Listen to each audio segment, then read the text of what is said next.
by the end of next year, I think we'd be selling humanoid robots to the public.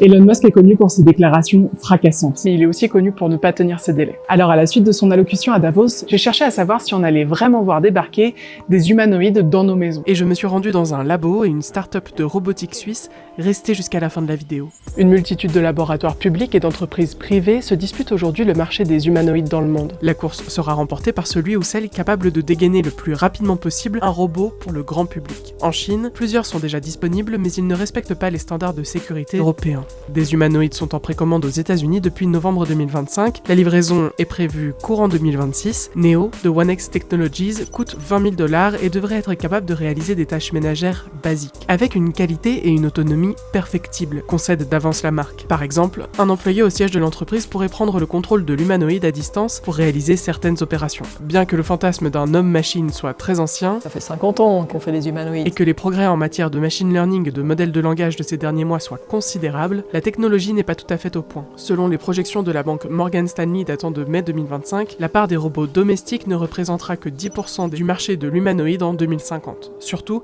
la pertinence d'un robot ayant 2 bras et 2 jambes est souvent remise en cause. Il vaut mieux avoir un robot spécialisé dans un ou quelques cas d'usage plutôt qu'un robot qui a la forme d'un humanoïde et qui va être multitâche. Aujourd'hui, ce sont surtout les robots industriels qui trustent en réalité le marché, avec 71,4% de part de revenus en 2024, spécifiquement pour la logistique et l'entreposage, principalement dans les secteurs de l'automobile. Amazon dispose déjà d'1 million de robots dans ses entrepôts dans le monde, et à ce propos, je vous invite à aller voir notre précédente vidéo sur le sujet. Le développement de ces technologies est hyper localisé aux États-Unis et en Chine, mais en Suisse alors. Pour un tout petit pays de 9 millions d'habitants, le nombre de laboratoires que nous avons en robotique est très impressionnant et tous, quasi sans exception, sont connus mondialement et sont parmi les meilleurs mondiaux. La Swiss Robotics Association recense 300 entités dans le secteur, allant de l'association au labo de recherche comme le LASA, en passant par la start-up et le géant industriel. Entre les levées de fonds, les subventions, le chiffre d'affaires, les sources de financement sont tellement distinctes qu'il est difficile de savoir combien pèse le secteur.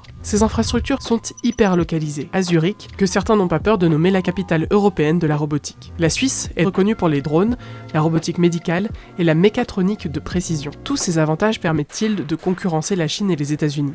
Certainement pas. D'ailleurs, Anybotics a dû ouvrir son capital à des investisseurs américains pour se développer. La faiblesse quand même de la Suisse, c'est qu'une fois qu'on fait des startups, il est extrêmement difficile pour une startup de lever suffisamment de financement ici, localement, en Suisse, pour pouvoir fleurir. Et donc, elle s'expatrie. Et ça, tout le monde le sait, mais il est peut-être temps de faire quelque chose.